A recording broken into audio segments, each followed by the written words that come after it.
live? Not yet, it's preparing, it's setting up.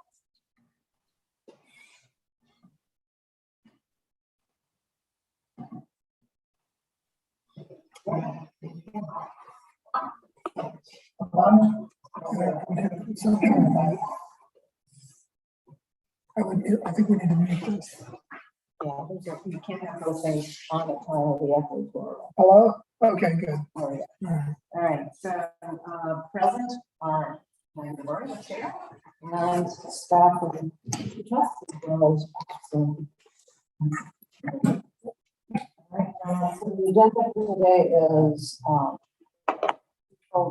think we've got to include the new budget financial and internal controls and accounting procedures. Program management and risk management, is that policy also? Yeah, so I'm going to tell you what we're ready to do. And we're ready to do budget financial, and we have enough accounting. Internal controls, I think we have language somewhere we need to have it, but our accounting firm, we really need to get them to work on it, and they have just been unable to because of the schedule. So, and then program management, I think I would like to, that's a whole separate discussion based on what came out of the, and this issue of barriers. And so, and then risk management, I think we have enough. It's my job to, within the executive. So in other words, a lot of this is covered with the executive director policies. Okay, so, and then at some point, I'd like to just have the whole committee take a look at what the whole policy manual will look like. So, we can do that. So we would have to, the way, this is all done by software. And so this is how it does it. But we can put it together. All right. So let me. The first item is the approval of the minutes, and I guess we really don't have the two of us because we know the minutes are the minutes. And, We'll put them on the agenda for. yeah, they'll need to get there. All right. Okay. Why don't you walk us through then budget? What is available? So go to section 2 in the back. I think it's starting on page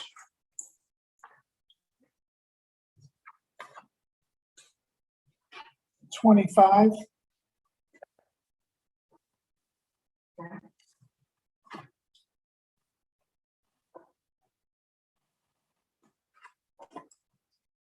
The only change here that we're making is that there was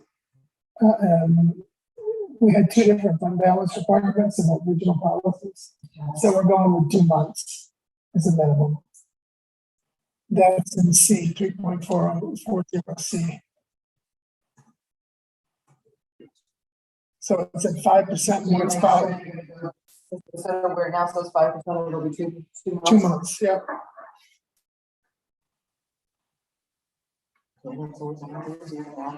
Is it because, as you can see down in section 2.40A, right below that, same page 26, it had 2 months in there, Right.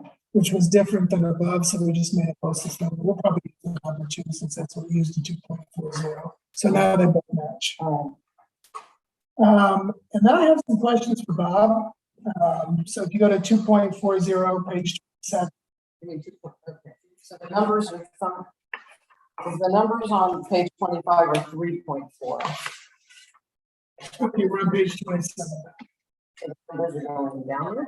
Yes, because the way so you have moved some things around usually when you do the policies, and then it's the discretion of the codifier on where they.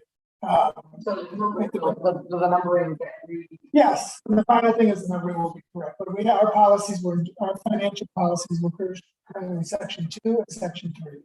Section 2 was Putting them in one section now. well, we're trying to.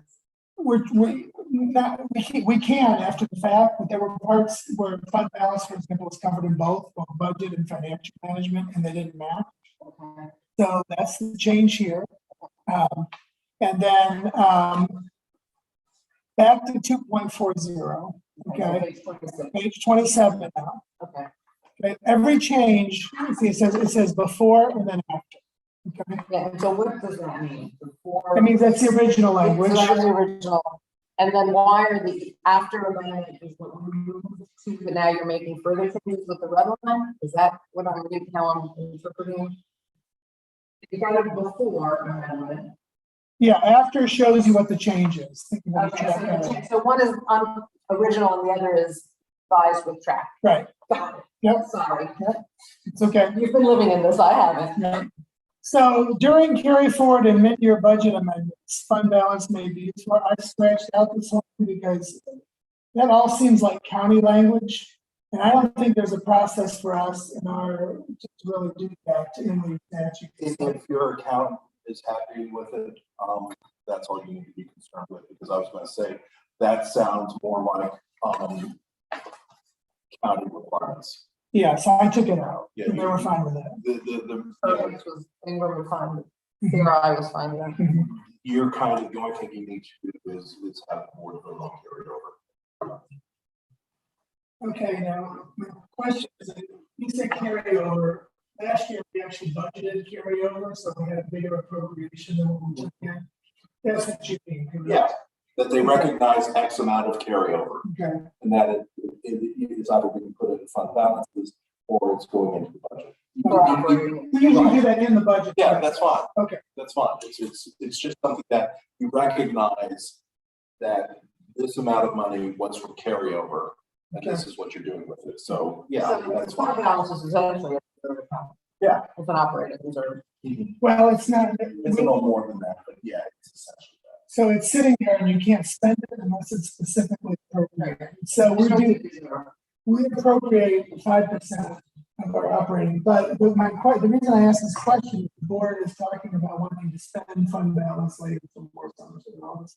And that has to go through a special public hearing because it's afterwards, because we're increasing the budget, a special advertising thing, correct? Even if we were to do that as part of the budgeting, so let's say next August, if we start to have public hearing, we hear the budget workshop and we say, we know this year we're gonna take $2 million out of this, Right. and move it into the operating budget. Right. If you did that as part of your regular budget schedule, you have public hearings for that. Right. So you don't need to. You would Right, so just, this would be if it's an extraordinary circumstance where mid-year, or not even extraordinary, you're just deciding to move. but outside the regular. Right. Notice process. Right, there is a requirement when you spend money in the fund balance that hasn't been appropriated. For the county, there's a requirement.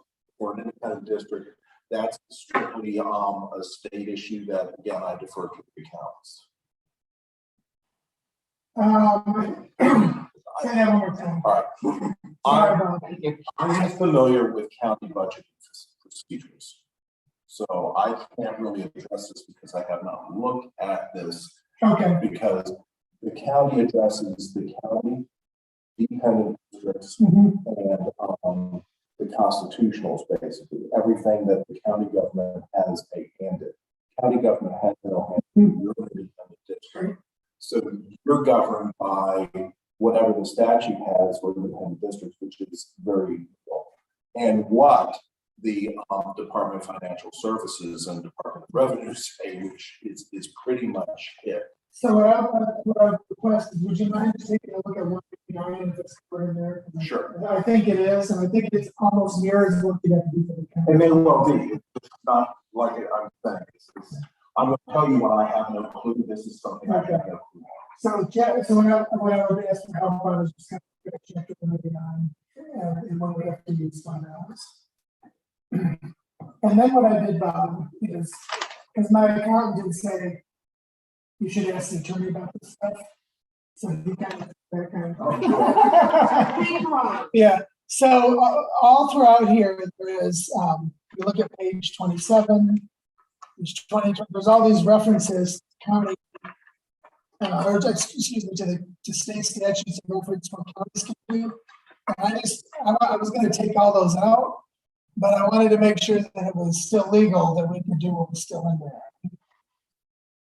To me, on there, it appears it is, but I don't know, so I was wondering if you could check over. Sure. that. I mean, there may well be a few little things, but references to the county The only reference you should have for the county is your annual report and what has to be reported to them. Because that's, and then because everything else is dealing with tax collector, the property appraiser. That's pretty much it. So let me ask a question.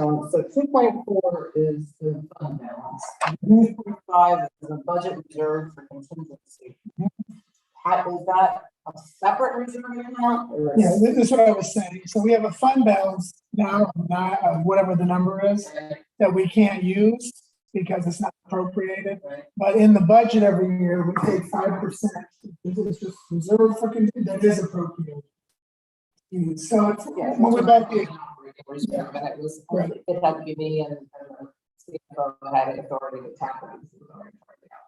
well, this, it says we need the board's approval. That makes sense in this case. And that's what we bought the equipment that we're gonna put in out here.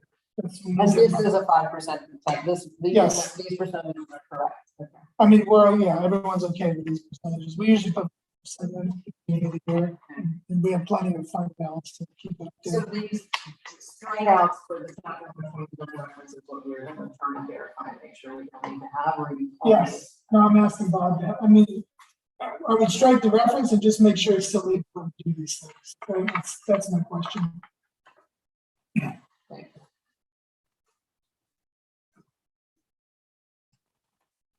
Okay, so page 30. And by the way, when I put this together, when we put this on the agenda, we can actually move around the numbers so that makes sense also. So, Yes, please. the software lets us do that, yeah. Sound like everything very confused. Yep. Okay, on page 30, yeah. So my question, well, I actually did riff some language right from chapter 189 for this, because I wanted to make sure we were doing it correct. So any budget amendment that increases the appropriation or changes the appropriation has to go on our website and stay there for 2 years. And that is referenced in county code, right? Special district. I mean, I could see you'd have to post it ahead of time for people to have a chance to opine, but once it's resolved and passed. Well, beforehand, again, there's that whole public hearing process. Yeah, so. And then at number 3, based on that, you look down, that was number 1, number 2, number 3, it's all stricken. Because it's all referenced to 129. I just would transfer some reserves for contingency requiring CTAC approval. That's how we've been operating forward. So these policies that are the ones we adopted like way back at the beginning, right? So that's, So this is really just cleanup. We've been following the policies. They work just fine. For all right. Same type of issues on page 31, just cleaned up some references. And then number 6, I couldn't figure out why number 6 was necessary. Because we covered it in number 1, and everything else is just a reference to this chapter 129. So I just struck the whole thing.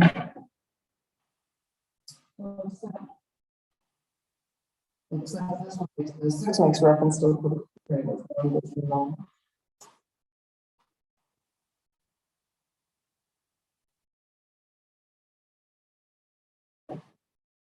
I couldn't imagine what type of budget amendment that would be. Yeah, 'cause I'm not sure what an amendment would be that isn't authorized. How can we make an amendment not authorized? In statute. Well, there's a difference between budget amendment not authorized and one prohibited. So in other words, if the statute is silent. You may have authority if the statute does not preempt you from doing it. Okay. So there are certain things that specifically listed, certain ones that are prohibited and certain ones that are referenced. You may be able to, yes. That's a broad statement, but you may be able to do things that are not specifically authorized, but are not prohibited. So we need this or do we agree? Well, I think maybe then Bob, the question is specifically to the reference, should we have something in here about when we need a public hearing advertised 2 days, but not 5 days before we do? I'll just include that in my review because that's very specifically county language. Okay. I should say, this appears in the county section under 200. So, and part of 200 applies to taxing authorities, and part of it just applies to counties. So let me just do my due diligence on it. Okay. All right, and then reporting and audits, it was just one little change, a reference to the statute, but I did that, I checked it myself. Reference is the same, 189 is the same language as the others. And just so you know, in,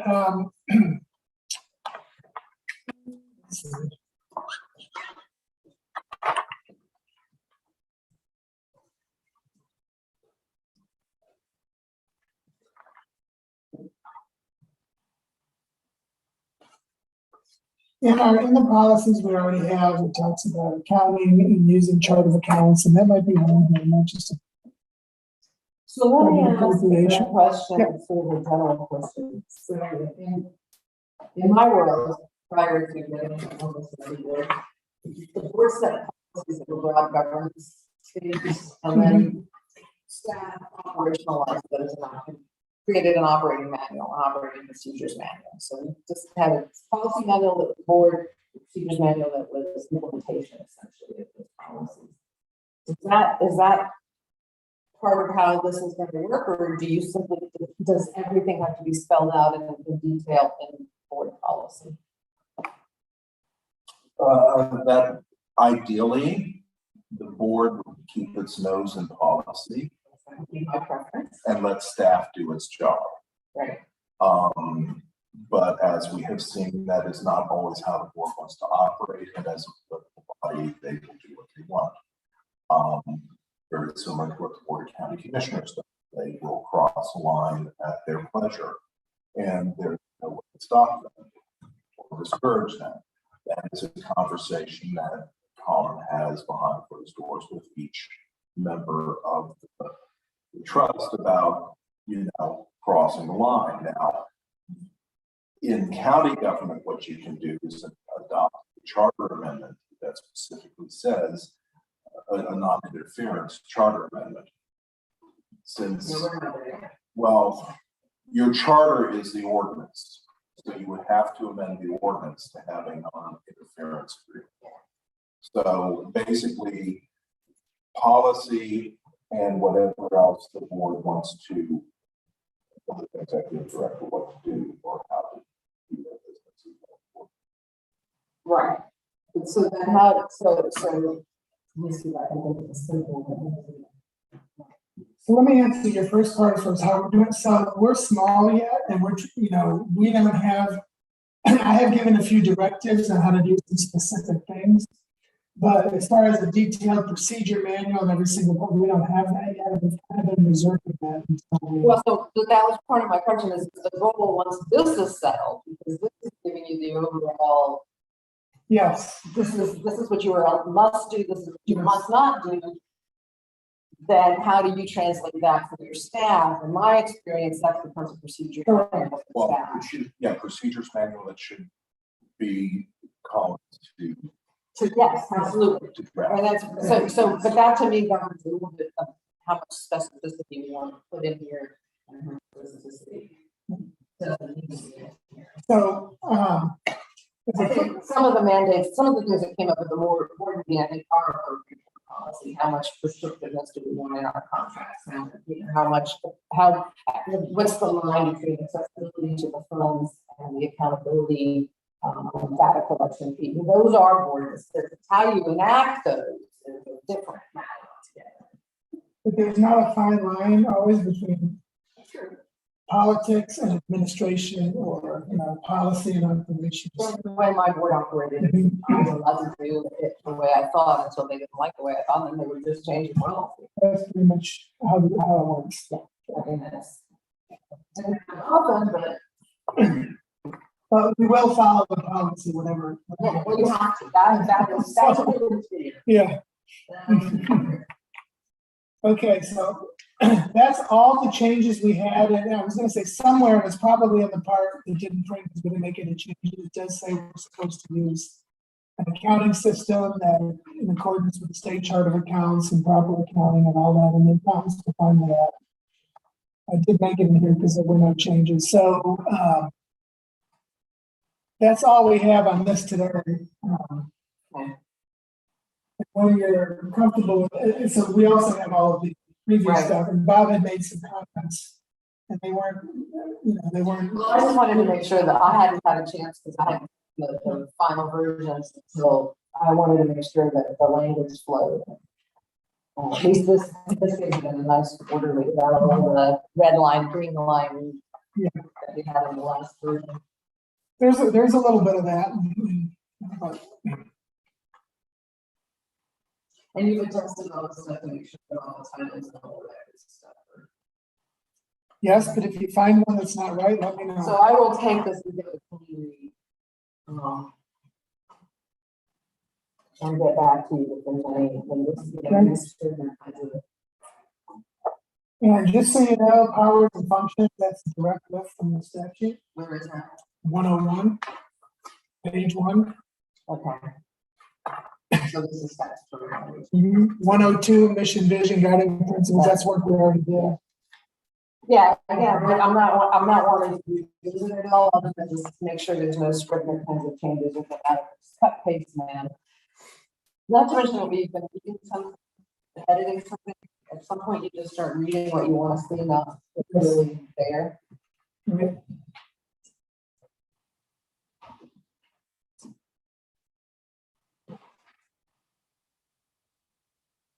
And then our intent, or I guess your intent was to put this on the January That agenda. would be, I think, ideal. Given, Mhm. And what support would you need? How would you want to present this? Do you want us to draft a PowerPoint in each section? How do you want to go through this? Because I'm sure there's a lot of questions. I think what I would do. We haven't adopted, the only ones we had adopted were the fiscal ones, correct? We adopted a bunch as we get up and running. And the ones we adopted after the first governance meeting were things we wanted to do right away to update our handbook. And there was that issue in procurement about eliminating the one special request. That was For purposes of reading it, just to make it readable, which I think is the best way to do a policy manual is the whole thing, you want the whole thing? yeah, I think you just give the whole thing in organized sections. Okay. We can do that.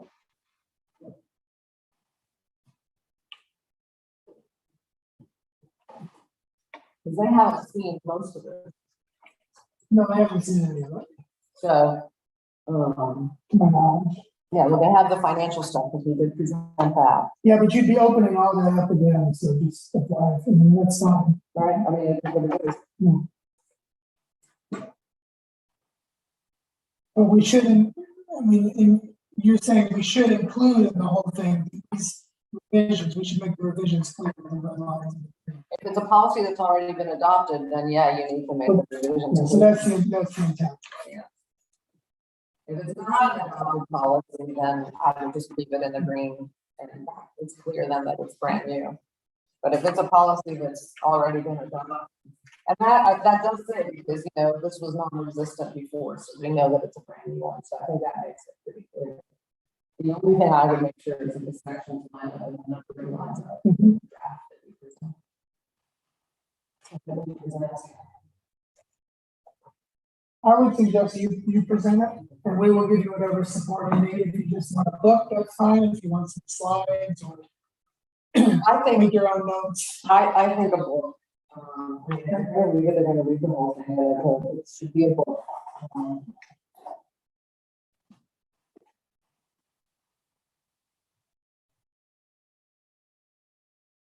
We'll tell you that one of the channels to have a single policy and this number, this is one policy, and policy, your subscription date is exactly the same number of pages.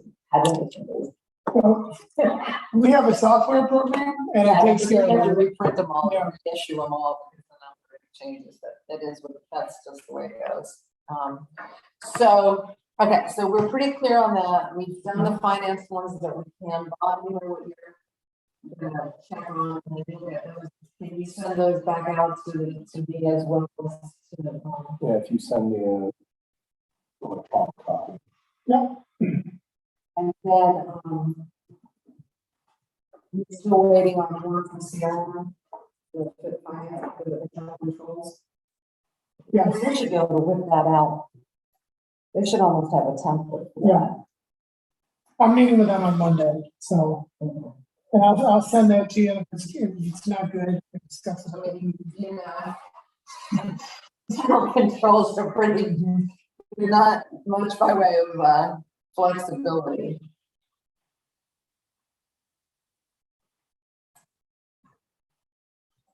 It's basically who gets to sign, who signs checks, and making sure you got the same person who can send money, doesn't give out money, that they're all pretty standard things.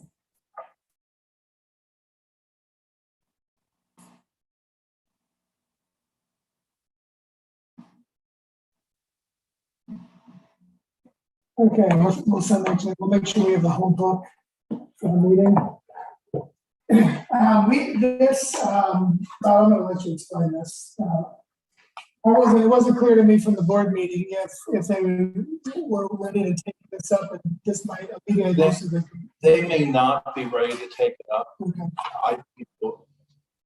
I think what the board should decide is to what extent, well, they need to do something to change the bidding process now. It's just gonna be stuck in the mud. So something needs to be done short term. Some sort of community engagement needs to be figured out. So I think that before we do this as a board, we actually have a bigger policy in here. I think two things need to happen. One is, I think, we have a community engagement strategy, communication strategy with the community. That wants to identify some of their concerns and issues and kind of bring that back. But I think the other piece, we think it's a January discussion, is what uses of data, and what's our data strategy to prove, to be able to establish. And then, are there other data strategies that would facilitate down the road? They aren't there, but down the road, broadening that impact. So when I brought up the issue of population health and how that works, managing entity that funds, for example, Oklahoma Health Services that flow from state funds in this region, they compile information that people who can serve again. By this organization, but all of the organizations, right? Somebody gets Baker Acted, sometimes they may come to the Korea, sometimes they've gone to Vista, sometimes they've gone to the VA. But if you can have accurate information from all of those sources, now you can create a list of high utilizers, which really means also high cost individuals. I'm sure you can see the partnership as well, right? It's that we're burning up every resource imaginable. That's not because we don't want people in multiple programs. We don't mind that at all. But are there ways that we can manage those patterns and assess those patterns to see if there's a more effective way to serve that population of kids? Because we know the 80-20 rule will apply here. 20% of your kids are going to be at 80% of your resources. That's true. So we can identify some of that. What are those characteristics of those families? Are we missing some students that would have really made all the difference because we weren't looking at all of the characteristics of those families? That's a very high level view, and that is, by the way, the strategy that's being used to address healthcare disparities. In this world. But clearly that wasn't understood. And so I think what we now need to do is back down and say, we may want to do a timeline. So phase one is just assessing program integrity. You don't need to have all that personal information, right? All you need to know is kind of what, again, county would, they came and audited the Stevens Act program. They would come in and they would say, yep, have a record for all of these clients that were served. Yep, we can see that they got services during the grant. Yep, so the payments, you know, the invoices were legit, the payments were legit, services have been delivered, and we think they're next. It was done on site. What I try to do with this is to give the board the ability, they're the ones that say, this is the data we're going to get from this RFP. This is what we want. It moves to the, as part of approval of the RFP, staff will said, okay, this is the data we need. This is why we need it, whether it's detailed or not detailed, and this is how it's going to be used. It moves to a minimum necessary presumption for what you're asking for. And that means that before you issue an RFP, you need to know what the metrics are going to be, and those metrics that have, if the board says, yes, this is the way we're going to measure the impact of this, of the respondents, then in order to measure that impact, we need these data. And for Those two very tightly together. And for example, as far as overlapping of services, I just changed prevent to identify because prevent sounds cheap as opposed to identify because that lets you know what's going on. Your adjunct services, the people that, you know, make it into an after school opportunity to provide programmatic services, you may only need to know counts bodies because you may be funding that after school program and be able to get that data from the provider. So you're going to have different needs for different people.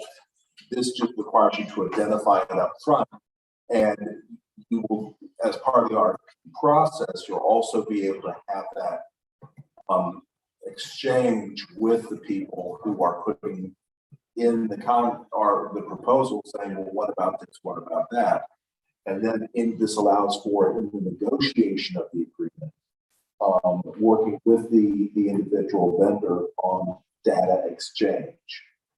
So that's what I was trying to do is shift, I hate to say ownership of the process, but responsibility for the process back to the board, giving direct guidance. There'll be a public hearing.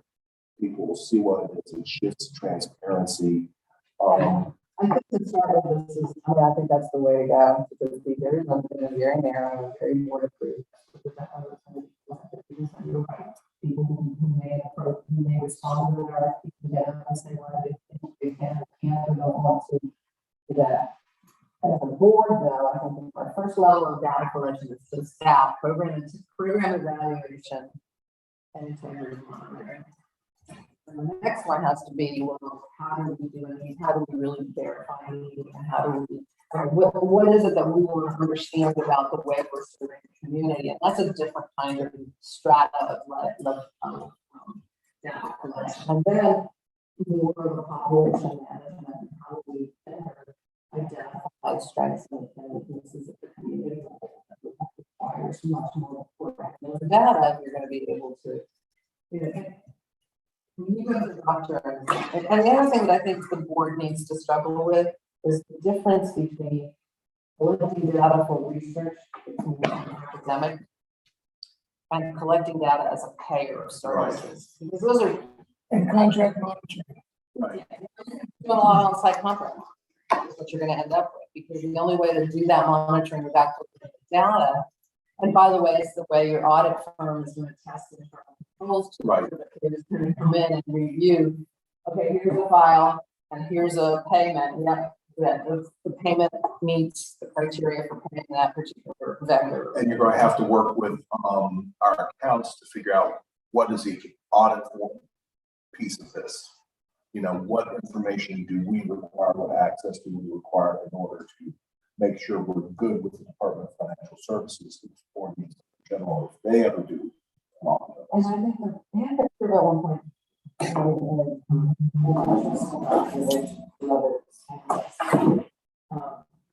That their perspective, the summer program is scholarship versus the current funding, which is program as opposed to trial specific. And I think that's an important distinction for every RFP or RFA to make clear. If you are paying for a slot for a scholarship, then that may be something that you need to know the name of the child. I mean, I know again, with DCF funding, we were required to not just have the name and all that other information, but also proof of income. And that was something internal controls the auditors would test for. It was the person that had been served with DCF with the income qualifications required in the statute.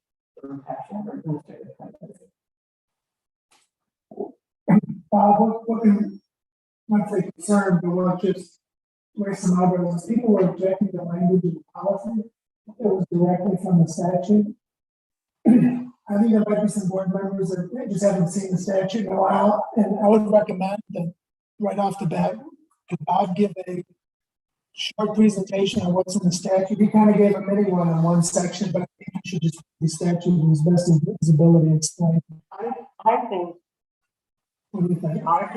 well, Before we do all of this, because then we'll be good to the policy. I think we do this set of policies and leave this one to a discussion around data. And speak explicit from at the very beginning of the meeting that we're not going to take up a data policy as part of this review until we have a broader discussion about funding requirements and data.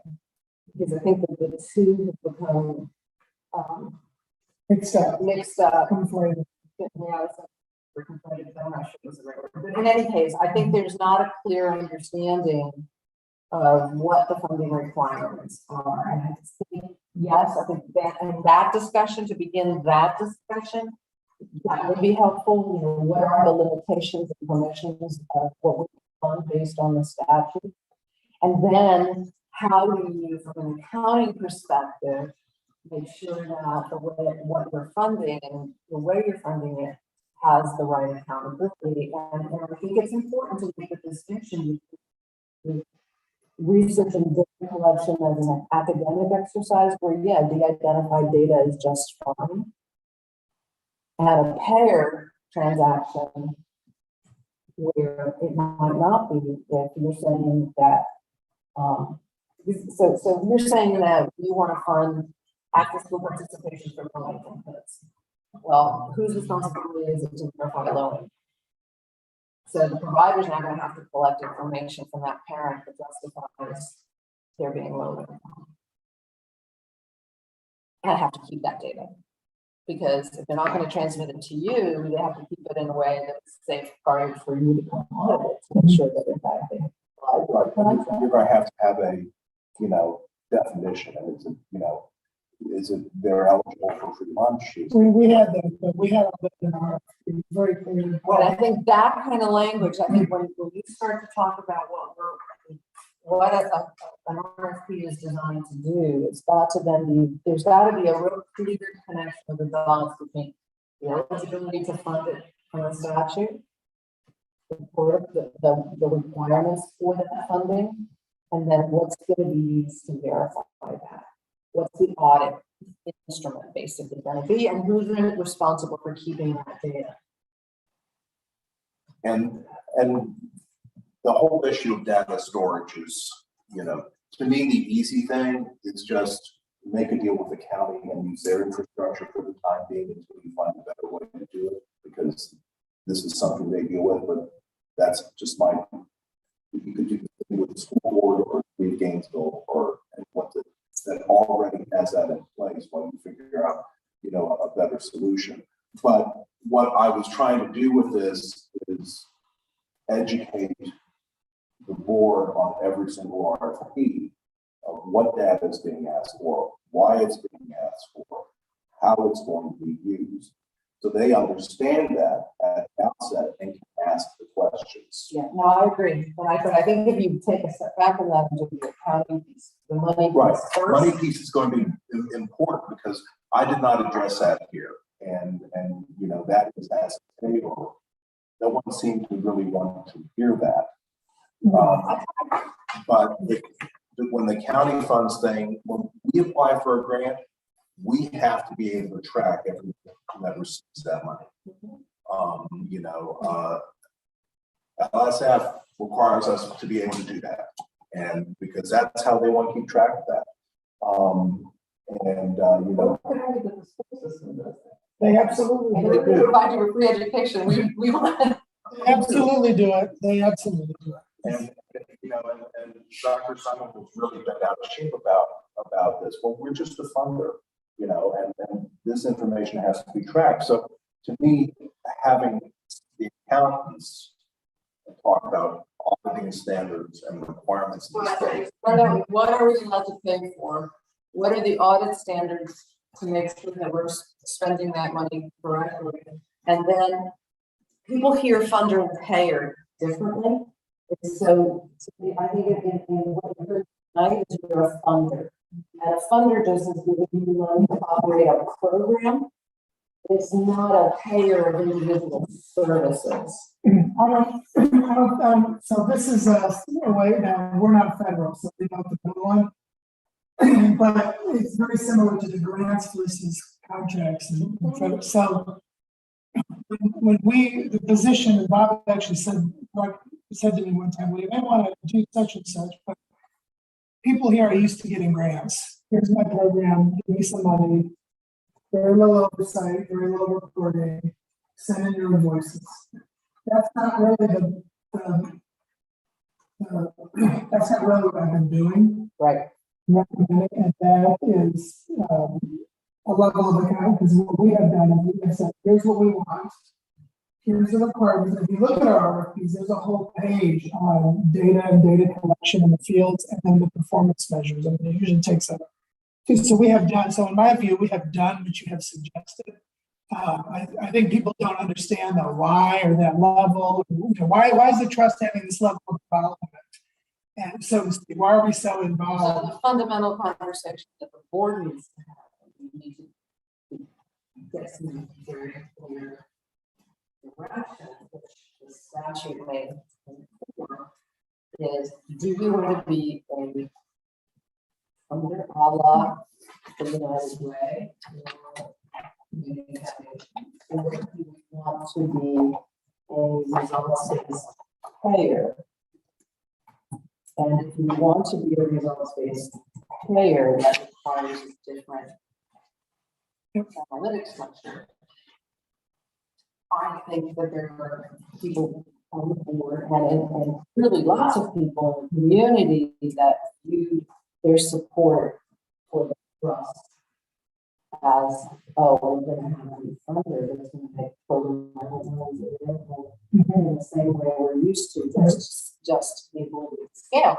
And if that's legal and allowed within the statute, and that's what the board says they want to start with, I think what we all need to then be clear is that we're not going to have the ability to measure impact with the kind of granularity that is somewhat different. Again, Pastor might have a different view of that. She's the academic researcher in the room. To some extent, so should Dr. Simon, because that's where she came from. So I think that's a fundamental decision that the board has to make and has to give some direction to you on, because otherwise, yeah, you're going to be writing RFPs that don't fly with the board. If the board then decides they want to do this more results-based accountability model and get that kind of granular data, then we have a little community to go around to the communicate that effectively in the way that we just doesn't do it. Just happens to create that. And they're angry. And perhaps rightly so, if their belief and reason to support the trust in the this kind of bank open that they could draw.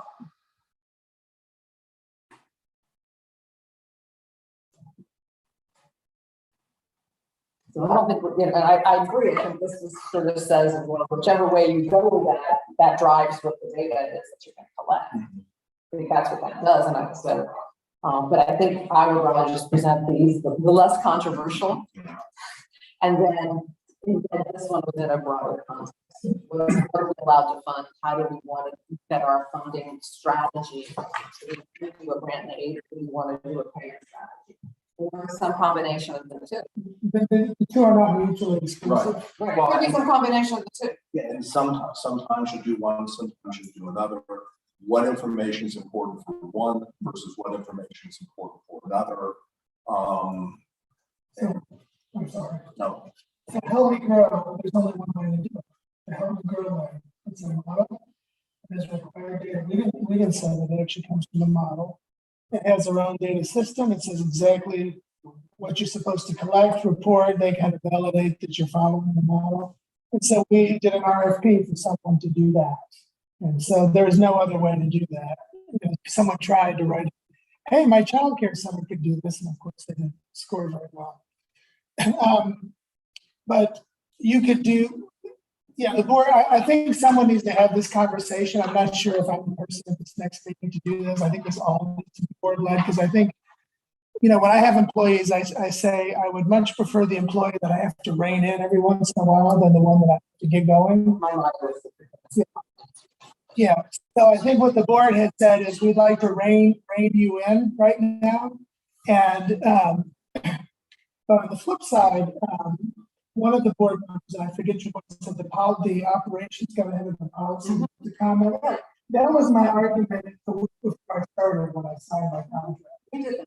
Yeah, and it is That not. was a board decision. And it has not yet been resolved, you know, so we have things, you know, regardless of which way we go. When you look at what other children's services, they decide on what type of things they're gonna pay for, what type of not, what type of, I mean, there's a whole stack of provider finance manuals, so it's clear in every contract what's an allowable expense, and they're not all the same. But we've never had those conversations, nor have we had the time to breathe. And so while we're reining this in, we're reining it in. At the same time, we were given instruction of, oh, by the way, find out everyone that didn't apply and go get them some money by the next meeting. I didn't hear that. I think what we need to do is see the ones that didn't, the ones that did apply and didn't get it, why didn't they? If they would have been eligible other than being as. Yeah. Let's take a look at those things. Yeah, I think that the reining in piece is. I think before we issue the next set of grants, I would really think the January meeting, we have to have a discussion about what do we want to fund, what kind of funding structure do we want. I don't think we've done a good job of saying we've got, I don't know how many, four or five goals, but we got a bunch of priorities and we're only funding a handful of them. And how do we allocate money between them? I mean, do we have a strategy for that? I don't think so. That's been all these places. We don't have a good strategic plan for that. We don't have that done. So I think that Monday, that first Monday or Monday in January, we're having a longer time. Ought to have some discussion about some of these priorities for the year before we start launching RFPs for summer programs and.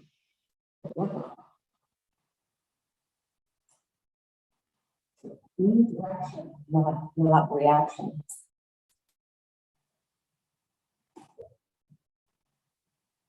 That's just me. I'm only 1 out of 10, but. So for the agenda,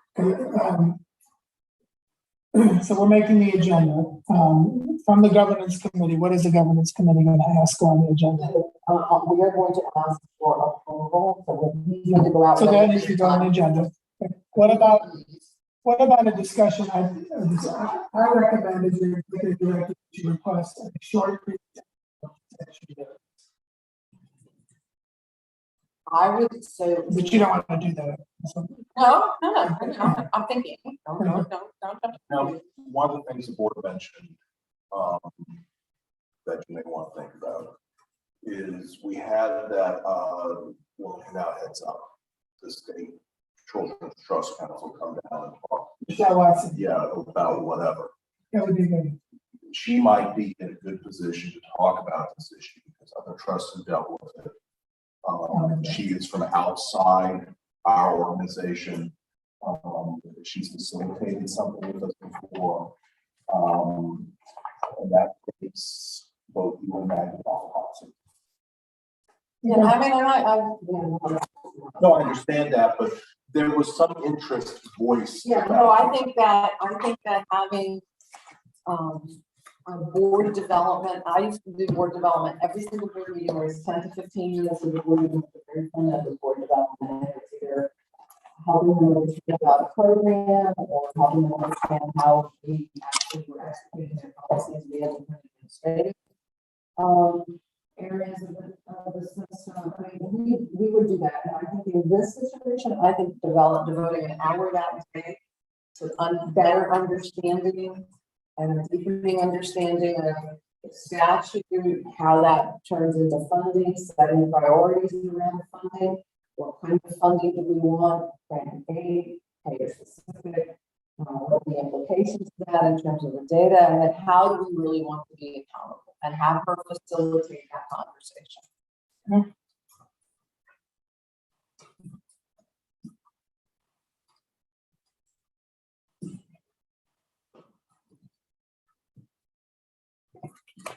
That's a good idea.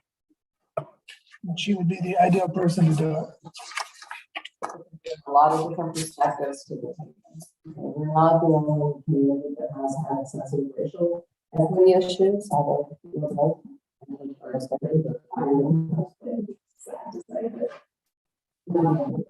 So I think all of those issues become a pretty.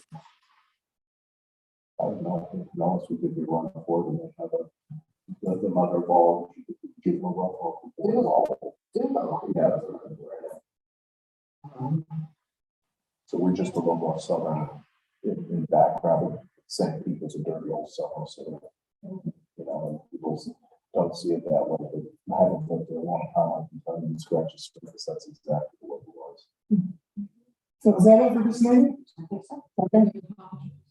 Okay.